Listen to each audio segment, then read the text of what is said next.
Welcome back to Broad Spectrum, the podcast where this week we will talk about the new gen gaming, but we will do so in only our underwear.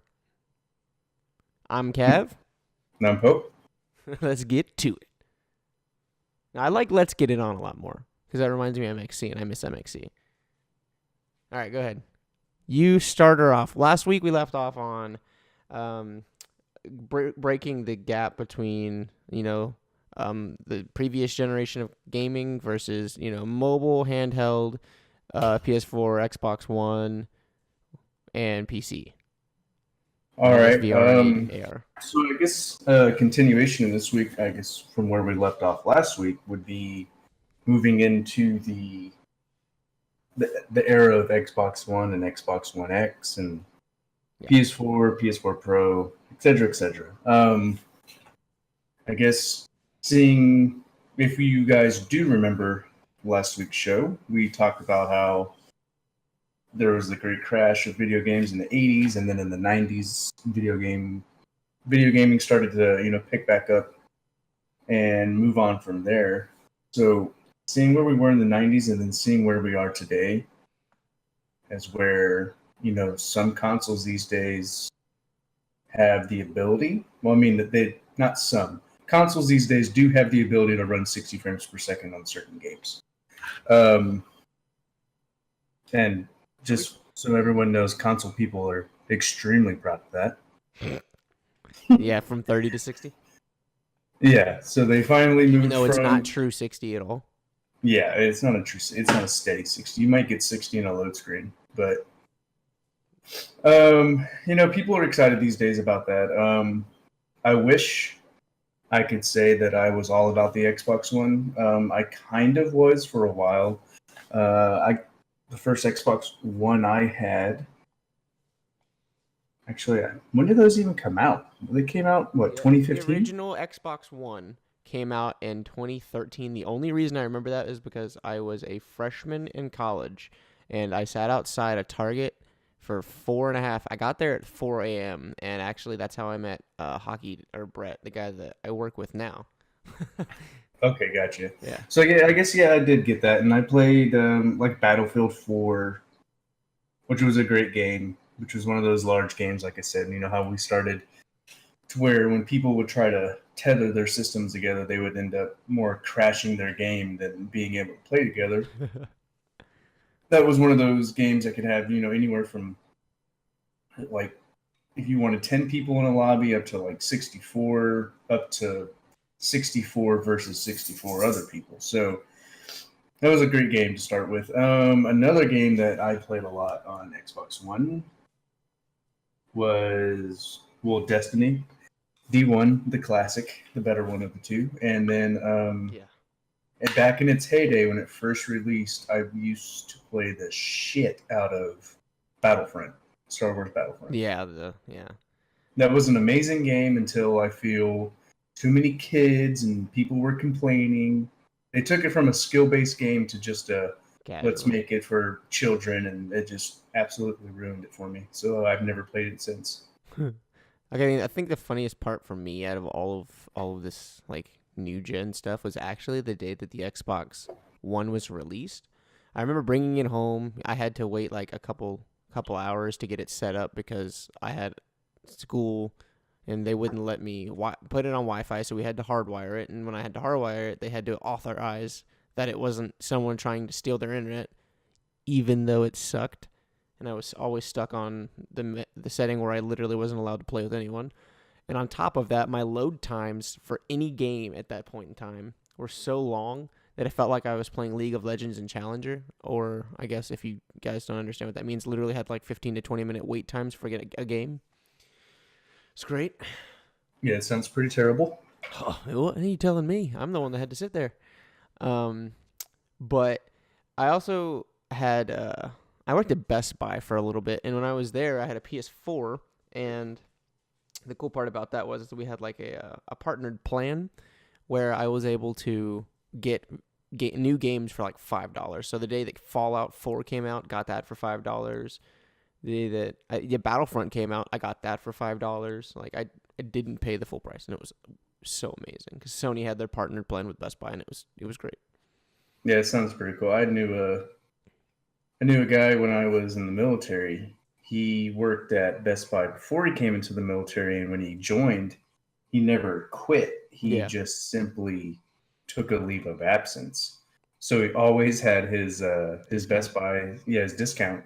So like if I ever needed like a new phone case or something, you just buy him a 6 pack of beer and bring him to Best Buy, and he'll hook you up. So Yeah, that's the funny part about it is when I was working there. Don't get me wrong, I personally abused the hell out of my discount. Like I bought all kinds of stuff that I probably I didn't really need, and then there were a few times where like I was like, "Holy crap, this is how much?" And I just bought it, and then I'd give it to somebody or just get like I don't know. I just had things that I definitely didn't need. yeah, But that's getting off that's topic. okay. That's Yeah, getting off that's topic a okay. little bit. But Um, yeah, go as ahead. far as new gen goes, like on the Sony side, I wish I could have an opinion about it, but the last Sony thing I played was a PS3, and to be honest, I never even played it. I just played Skyrim on it because you talk about buying things you don't need. When I was stationed in Guam, everyone was playing Skyrim. That was the latest and greatest thing. It was sold out on Xbox, and I asked when they were going to have it, and they had no idea. They Neither did on said PlayStation.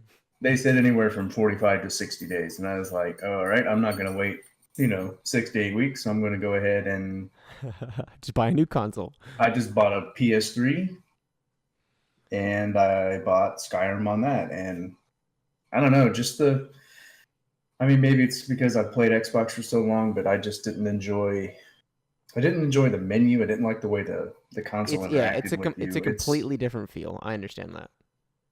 It's two. like, It's like having Android and iOS. They're two different operating systems completely. yeah. So, I mean, it wasn't for me. I didn't necessarily enjoy the feel of it. As far as performance and everything goes, I mean, people can go back and forth on Xbox and PS4. I mean, essentially they're the same thing, just some different platforms. It's I think my biggest thing about both of them is that like everyone has this giant feud more, but like coming from someone that has played literally all the new gen, I played the PS4, the Xbox One, the One X, the PS4 Pro, the Switch. I've played on the DS's. Like I've touched everything for at least a few hours at a minimum, and I it's sad to say, but there does not seem to be too much of a difference between the consoles other than the communities. Xbox being more competitive and PlayStation feeling like it's more casuals. And if you think that's wrong, I'm sorry. That's coming from someone that actually puts hours into gaming versus a casual gamer that plays 2 hours a night. yeah, Uh, and for the Switch, I feel like that's like 100% casuals and people that just want to take a load off when they get home from work. And I I feel mean, like I think the reason why Nintendo is still so popular these days is just the nostalgia of playing Nintendo. that's true, but they also have a bunch of like really nice indie games that are not expensive. Like you go on like Xbox or PlayStation, like they have games, but like they don't have those. I mean, what we were talking about earlier is that the gaming crash because people just kept making games and making games and making games, and Nintendo's capitalized on that because it's just a bunch of indie games. Like you go to their store and it's just like, well, this is weird. I've never heard any of these games before, and they're $5. So Yeah, I guess that's true. I mean, I'll have to look into that whole marketplace when I get this Unity engine down. yeah, that's another thing is like just creating games is becoming so much easier for people that actually put the time in, I guess, because Yeah, I mean, it costs the cost versus it's a little bit more expensive. But okay, yeah, so consoles versus handhelds versus which I also group mobile into handhelds. Mobile gaming is very very large. yeah. It's Especially with like PUBG and Fortnite both being on mobile now. and I mean, Pokemon Go, like those are yeah, some yeah. I guess huge Pokemon games. Go. It kind of it was a fad, and then it kind of died out, and then I'm I not guess gonna lie to now. you. It like I've literally gone places and seen people playing Pokemon Go to this day. I was just in a park, like recording for one of my classes, and I kid you not, there was like a group of people walking around still playing Pokemon Go. Yeah, and they kind of did like a relaunch not too long ago, like a revamp on the whole thing. Yeah, I guess. I haven't really like looked at everything. I just know that people are still playing it. Minecraft I is still just freaking huge on there. It's the number oh one paid app on iOS right now. yeah, Obviously, Fortnite's top five, and like, I do enjoy PUBG Mobile. For the sheer fact of people just are quite terrible.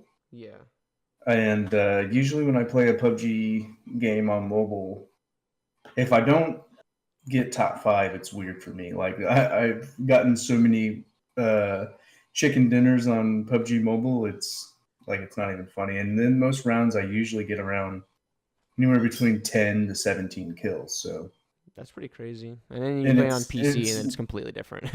yeah, well, it's because people can't strafe. Like people don't understand how you can put more than two fingers on a screen to do something in a game. Yeah, that's true. And I feel like a lot of it is also like kids playing that they don't have a PC, so they don't actually get to experience. And a lot of people would rather, I think, pay less or not pay at all. I don't remember. I don't know if that game costs anything. So it's No, like, I'm pretty sure it's free. yeah. So like you don't pay anything on mobile versus paying something for PC or Xbox. So Yeah. and I think one of the biggest mobile games or mobile companies that I've seen in a while is actually Supercell. And if you don't know who Supercell is, it's the people that made Boom Beach, Clash Royale, Clash of Clans, um, and those games, Clash of Clans and Clash Royale have Clash of Clans has been out for like at least since I was a senior in high school, so at least 2013, because I remember playing it back then, and it was in the top five of the most. It wasn't paid. Like when I remember checking the iOS store, it wasn't. There's like paid, free, and then I forgot what the other one is. They don't have it anymore. But it was like I guess like the most money being brought in, most revenue or top revenue maybe, and it was like top five for almost 6 years, and then Clash Royale and Clash of Clans were top five for 5 years or a few years. So it was ridiculous the amount of money that was being spent on these games. But it's because they also have esports. I know they do because I've seen tournaments, and it's ridiculous how good these people actually are and how resourceful they can be in these games. And I guess that's another thing now is like like 5-10 years ago, esports wasn't a huge thing, and now it's becoming so large that it's being broadcasted on regular national TV. Well, and if you think about just video gaming and sports these days, I mean, if you look at like the Overwatch League, like a lot of these teams that competed in the Overwatch League are like owned by some of the owners who own like professional basketball teams and It's stuff. because they know it sounds stupid, but they know where the audience is. They know what's going to make them money, and they know how to. It's gonna be helpful if someone's able to actually pay for it. Yeah. Because I know that like what is it? It's the Boston Uprising. Aren't they like? Is it the Boston Uprising that have or in the Philadelphia Fusion? Both of them are owned by sports teams, like professional football sports. Like I can't remember. There's a few teams. I, I know there are a few teams though. yeah, I know but the New York Excelsior, I think they're owned by the Knicks. That would be interesting because the Excelsior do better than the Knicks. Yeah, the Knicks. But yeah, I mean it's pretty intense. I mean, just looking at something you can go on like Overwatch League has their own app, they have their own website. And Yeah. you'll see just on the website, which is standalone from Twitch, they'll have anywhere from 150 to 250,000 people watching. Yeah, just on Then theirs, and then you also got to look at transition to Twitch, yeah, and you'll see on Twitch they have anywhere from 100,000 to 180,000 people. So I mean, just look at the audience of it. and then the final for the season one actually ended up being broadcasted on ESPN, two, ABC, and like a few other channels. And then I know it was broadcasted. You got to also remember that like there are teams that are based out of other countries as well. So you've got like England, Shanghai, which is China, Korea. Shanghai Dragons. You got the London But you got to remember, like Spitfire. we don't account for any of their views because they don't watch on Twitch. They have their own outlets. So what we see is probably like maybe 1 million views, and then probably a lot more during finals. But when the numbers are probably a lot higher than that. Yeah, you got to look at it worldwide. Yeah, and that's the cool thing about it is you don't actually get to see that, but it's in a world involving event. and I thoroughly enjoy that, even though the Texas teams seem to be letting us down. Houston didn't do too bad. I And like the okay, so Houston that's another Rockets. thing. The Houston team's actually owned by another esports team. It's Optic Gaming, which is pretty cool that they actually got to keep their green and black colors. I thought it was pretty neat. Yeah, I've always enjoyed watching the Outlaws play. So then I guess what we haven't broke into yet in our conversation of new age gaming is kind of on the subject of what we were just talking about, but PC. I mean, you've been playing on PC for a lot. I mean, I've been playing. I mean, casually. Oh my god, these dogs drive me nuts. Now you know what I feel like when this thing just Yeah. bothering me. No, she's running. Sorry, guys. We have lives.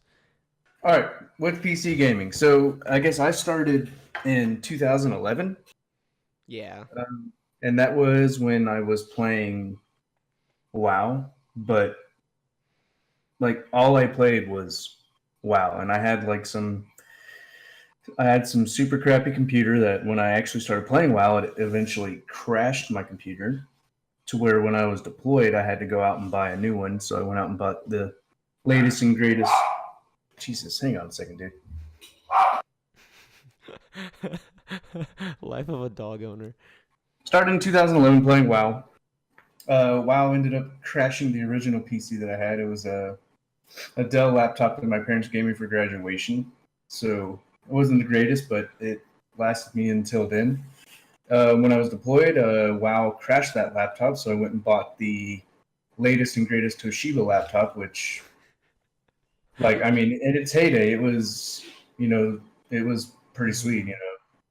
Like I know, like all the geeks out there were always drooling over my laptop, so which was quite, which was cool. So, and then I gamed on that for quite a while, and all I gamed on it was, like I said, was WoW and Minecraft. Like I had built up a nice little world on Minecraft, but that was it. And then over the years, that laptop took a dump too, and then I moved into another laptop that that Lisette, my wife, had bought me. So, and it was just kind of casual on and off with WoW. That was the only game I played on PC. I wasn't labeled as a PC player who plays all these different things. So, although I did play a little StarCraft, I was just never good at it, so it drove me nuts.